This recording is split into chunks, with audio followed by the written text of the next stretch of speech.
Hi guys, welcome to Anushala by Anushree. जैसे कि बहुत सारी रिक्वेस्ट थी कि 10th का जो सिलेबस है उसको हिस्ट्री से शुरू किया जाए। हालांकि हम पावर शेयरिंग से शुरू कर चुके थे, बट हिस्ट्री से शुरू करते हैं। Rise of nationalism in Europe से। हिस्ट्री के इस चैप्टर की खासियत है कि ये बहुत ही ज़्यादा बड़ा है ना।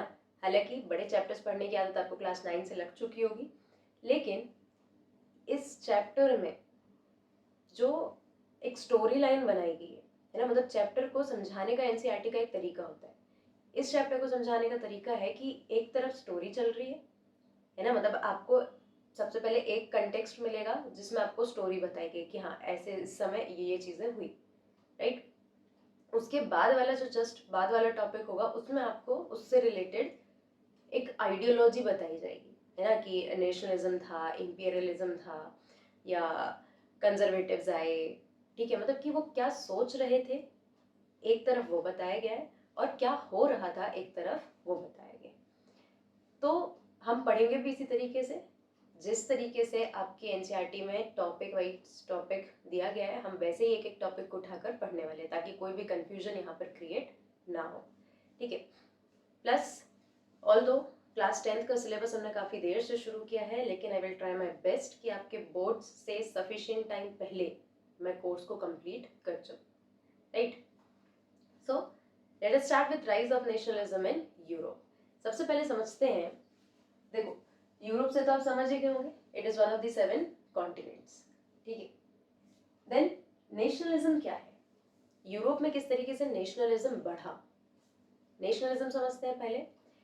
सी, nationalism it means a sense of identity with your own nation. जब आप अपने नेशन के साथ अपने आप को आइडेंटिफाई करने लगते हो कि हाँ, if I live in India तो मैं एक इंडियन हूँ, है ना। अगर मैं अपने आप को इंडियन बोल रही हूँ तो मैं अपनी नेशन से अपनी एक आइडेंटिटी जोड़ रही हूँ, वरना मैं अपने आप को इंडियन क्यों बोलूँ, राइट।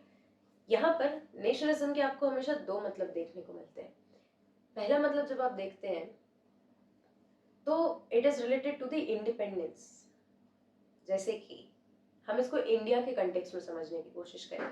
जब इंडिया ब्रिटिश रूल के अंदर था, है ना, जब इंडिया में ब्रिटिश रूल था तब हम जो नेशनलिज्म समझते थे, है ना, बिफोर इंडिपेंडेंस, वो क्या था कि हमें अल्टीमेटली अपने नेशन को इंडिपेंडेंट कराना है ब्रिटिश रूल से, है ना। हमारा एक एम था अपने नेशनलिज्म से, हम देशभक्ति उस समय वही थी कि आप अपने नेशन को इंडिपेंडेंट कराएं। बट आफ्टर इंडिपेंडेंस, अब देखो फ्रीडम तो हमने ले ली, तो क्या अब नेशनलिज्म खत्म हो जाएगा? नहीं। यहाँ पर नेशनलिज्म का दूसरा मतलब शुरू होता है, जो कि आप अपने नेशन के ऊपर एक प्राइड करते हो, है ना, मतलब एक प्राउड है आपको अपने नेशन के ऊपर, और आप अपने आप की आइडेंटिटी को उसके साथ जोड़ के देखते हो। आप सिटीजन तभी कहला रहे हो जब आप किसी कंट्री में रह रहे हो, है ना, वरना तो आप एक पीपल हो, एक पर्सन हो, राइट। लेकिन सिटीजन कहला रहे हो मतलब आप अपने आपको उस कंट्री की आइडेंटिटी के साथ जोड़ रहे हो। ठीक है। तो नेशनलिज्म का यहाँ पर जो मतलब है, ये भी दोनों सेंस में। सबसे पहले हम देखेंगे कि किस तरीके से यूरोप में बहुत सारी ऐसी कंट्रीज होती है जो जहाँ पर रहने वाले सिटीजन्स जो हैं वो अपने आप को इंडिपेंडेंट कराना चाहते हैं, है ना। जो ऑटोक्रेटिक रूलर्स थे, जो मोनार्की थी, कंजर्वेटिव्स थे, इन सब से अपने आप को फ्री कराना चाहते थे, लोगों की अपनी गवर्नमेंट बनाना चाहते थे। तो वहां पर उनका नेशनलिज्म कैसे इमर्ज होता है, किस तरीके से लोगों के अंदर वो फीलिंग आती है और वो उसके हिसाब से रेवोल्यूशन करते हैं, और आगे स्टोरी क्या होती है। देखो, चैप्टर की सबसे बेसिक स्टोरी लाइन है कि नेशनलिज्म इमर्ज होगा, है ना। नेशनलिज्म इमर्ज होने से, एक आइडियोलॉजी है नेशनलिज्म, उसके इमर्ज होने से यूरोप में पॉलिटिकल और मेंटल दोनों चेंजेस आएंगे। पॉलिटिकल चेंजेस मतलब कि जो गवर्नमेंट बन रही है उसमें चेंज आएगा, लोग जिस तरीके से रेवोल्यूशन कर रहे हैं, पार्टिसिपेट कर रहे हैं, उसमें चेंज आएगा।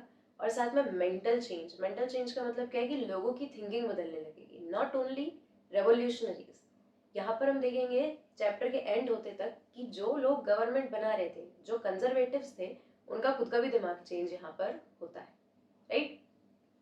फिर जैसे ही जो पॉलिटिकल और मेंटल चेंजेस यहाँ पर अकर होंगे, उसके बाद यहाँ पर बनेंगे नेशन स्टेट्स। यहाँ पर बनेंगे आपके नेशन स्टेट्स। नेशन स्टेट्स क्या है ये हम आगे देखेंगे, है ना। बेसिक से शुरू करते हैं, राइट। देखो, अब हमने देखा कि हमें पढ़ना है यूरोप में नेशनलिज्म कैसे आया।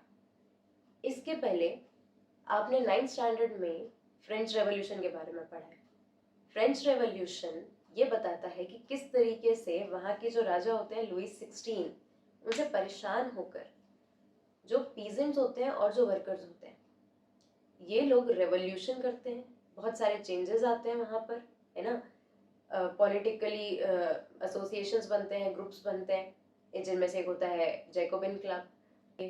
फिर नेपोलियन कौन सी पॉलिसीज लेकर आते हैं, सिविल कोड लेकर आते हैं, है ना। फिर लोग क्यों नेपोलियन से परेशान होते हैं, क्यों नेपोलियन को हराया जाता है, फिर उसके बाद दूसरी गवर्नमेंट आ जाती है ना। ये सारी चीज़ें आपने 9th स्टैंडर्ड में देखी है, लेकिन क्योंकि एनसीईआरटी को पता है कि आप पिछले साल का भूल जाते हैं, एनसीईआरटी ने इस साल भी आपको फ्रेंच रेवोल्यूशन के बारे में बेसिक चीज़ें बताई है ना। मतलब इवन चैप्टर हमारा शुरू ही फ्रेंच रेवोल्यूशन से होगा, राइट। ठीक है, ये समझे। अब देखते हैं इसके आगे की कहानी। चैप्टर शुरू हो रहा है एक पेंटिंग से। आपकी एनसीईआरटी में जहाँ से चैप्टर शुरू हो रहा है एक पेंटिंग बनी है ना। ये पेंटिंग बनाई है फ्रेडरिक सूरियो ने, राइट, इन 1848।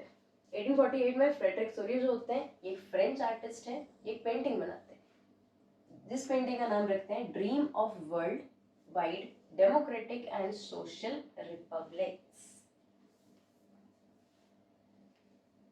मतलब कि ये पेंटिंग एक एस्पिरेशंस दिखा रही है ना, कि एक ड्रीम, एक सपना दिखा रही है लोगों को डेमोक्रेटिक और सोशल रिपब्लिक होने का। मतलब कि लोगों की गवर्नमेंट वहां पर बनेगी और एक रिपब्लिक हो रहा है। रिपब्लिक का मतलब जो हेड है वो भी इलेक्टेड है, वहां पर भी कोई मोनार्की या कोई भी एरिस्टोक्रेसी नहीं है, ठीक है। और ये पेंटिंग में बहुत सारे पार्ट्स हैं, ठीक है। इसका एक पार्ट क्या है, यहाँ पर आपको दिखता है कि एक तरफ स्टैचू ऑफ लिबर्टी बना हुआ है। स्टैचू ऑफ लिबर्टी, लिबर्टी का मतलब होता है फ्रीडम, है ना। मतलब एक ऐसी मूर्ति जिसको लोग फ्रीडम के नजरिए से देख रहे हैं, है ना। मतलब जिसको देख रहे हैं कि हाँ, इसका मतलब फ्रीडम है, पर्सोनिफाई कर रहे हैं फ्रीडम को, लिबर्टी को, है ना। उस स्टैचू के हाथ में, एक हाथ में टॉर्च ऑफ एनलाइटमेंट है, मतलब जो ज्ञान है, नॉलेज जो है, अवेयरनेस जो है, उसकी टॉर्च है ना। वो लोगों को मोटिवेट कर रही है कि आप एनलाइटमेंट की तरफ जाए, राइट। और दूसरे हाथ में चार्टर ऑफ मैन्स राइट, जो इंसान है उसके राइट्स के बारे में, उसके फंडामेंटल राइट्स के बारे में एक चार्टर रखी हुई है। चार्टर है ना, एक तरीके से हम कहें एक टाइप की बुक, ठीक है। अब ये जो स्टैचू ऑफ लिबर्टी है, इसकी तरफ जो यूरोप और अमेरिका के लोग हैं ये जा रहे हैं, है ना। मतलब लोगों के जाने का डायरेक्शन क्या है, स्टैचू ऑफ लिबर्टी, राइट। अब स्टैचू ऑफ लिबर्टी की तरफ जा रहे हैं, और जैसे ही वो स्टैचू ऑफ लिबर्टी के सामने आते हैं, वहां पर स्टैचू ऑफ लिबर्टी को होमेज प्रोवाइड करते हैं। मतलब दे show their respect toward statue of liberty. क्यों रिस्पेक्ट कर रहे हैं, क्योंकि वो उसको अचीव करना चाहते हैं, ठीक है। बहुत सारे लोग हैं, मैन वेमेन सारे लोग स्टैचू ऑफ लिबर्टी से होकर आगे जा रहे हैं, पास होना चाहते हैं वहां से, मतलब फ्रीडम को अचीव करना चाहते हैं। उनके पास अपनी अपनी कंट्री के फ्लैग्स हैं और रेवोल्यूशन कर रहे हैं एक तरीके से, राइट। अब यहाँ पर रेवोल्यूशन जब वो करते हुए दिख रहे हैं तो समझ में आता है कि जो जमीन है ना, मतलब वहां से जब वो पास हो रहे हैं तो जमीन में बहुत सारा कचरा डला हुआ है, मतलब एक तरीके से किसी चीज के रिमेन्स डले हुए हैं। These are the remains, see on the grounds, shattered remains of absolutist institutions। Absolutist institution मतलब, एब्सोल्यूट का मतलब होता है जो एकदम डेफिनेट है ना, जिसमें कोई भी चेंजेस नहीं हो रहे, ठीक है। एब्सोल्यूटिस्ट इंस्टीट्यूशन का मतलब यहाँ पर बताया है, जैसे कि चर्च, है ना, या फिर आप मोनार्क कहेंगे जिसको, किंग जिसको आप कहेंगे, ठीक है। मतलब जो पूरी पावर को सेंट्रलाइज रखना चाहता है सिर्फ अपने हाथ में, जो लोगों को पावर नहीं देना चाहता है, ठीक है। मतलब कि जब लोग स्टैचू ऑफ लिबर्टी की तरफ जा रहे हैं, है ना, जब वो अवेकनिंग की तरफ जा रहे हैं, नॉलेज की तरफ जा रहे हैं, तो जो एब्सोल्यूटिस्ट इंस्टीट्यूशंस है जैसे कि मोनार्की, किंग, चर्च, ये सारे लोग जो हैं ये डिस्ट्रॉय हो जाएंगे उस समय, ठीक है। मतलब पेंटिंग में कैसे दिखाएंगे, ठीक है, पर्सोनिफाई करना पड़ता है ना। तो यहाँ पर जो रिमेन्स उनको किससे पर्सोनिफाई किया है, absolutist institutions. Then France reached Statue of Liberty, ये आपको कैसे पता चलेगा, फ्रांस के फ्लैग से, ठीक है। जिसको फॉलो करते हैं Germany, Austria, Poland, England, Russia, बहुत सारी कंट्री यहाँ पर दिखाई दी, राइट। फ्रांस आगे निकल गया ये कैसे पता चला? फ्रेंच रेवोल्यूशन से, जो कि हमने 9th स्टैंडर्ड में पढ़ा था। देन ये जो पेंटिंग है इसका रेलेवेंस क्यों है, क्यों हमको इतनी कहानी पढ़ेगी? इसका कारण ये है कि बताना चाहता है कि यूरोप में सिर्फ जैसे जैसे फ्रांस रेवोल्यूशन करके आगे निकलता है ना, भले वहां पर लास्ट में कंजर्वेटिव्स की ही गवर्नमेंट बनती है, लेकिन जो रेवोल्यूशन करता है वो पूरे यूरोप को मोटिवेट कर रहा है ना। और पूरे यूरोप को जब ये मोटिवेट कर रहे हैं, सारे लोग मिलकर रेवोल्यूशन कर रहे हैं, स्टैचू ऑफ लिबर्टी की तरफ जा रहे हैं, तो पेंटिंग का एक हिस्सा दिखाता है कि हेवन से जीसस, एंजल्स, सेंट्स, जो भी मतलब सुपर नेचुरल पावर्स हैं, ये लोग उस पेंटिंग को देख रहे हैं ऊपर से, मतलब ये सारे लोगों को लिबर्टी की तरफ जाते हुए देख रहे हैं। तो एक तरीके से वो फ्रेटर्निटी को सपोर्ट कर रहे हैं, मतलब भाईचारा दिखा रहे हैं, ठीक है। तो उसको ब्लेसिंग देते हुए ऊपर से आपको जीसस, सेंट्स और एंजल्स वहां पर पेंटिंग में दिखेंगे, ठीक है। तो ये हो गई हमारी पेंटिंग की कहानी। अब हम देखेंगे आगे। इससे पहले दो चीजें समझते हैं, क्योंकि ये वर्ड्स आप आगे सुनेंगे तो बेटर है कि हम इनको यहीं पर डिस्कस कर लें, है ना। मॉडर्न स्टेट और नेशन स्टेट।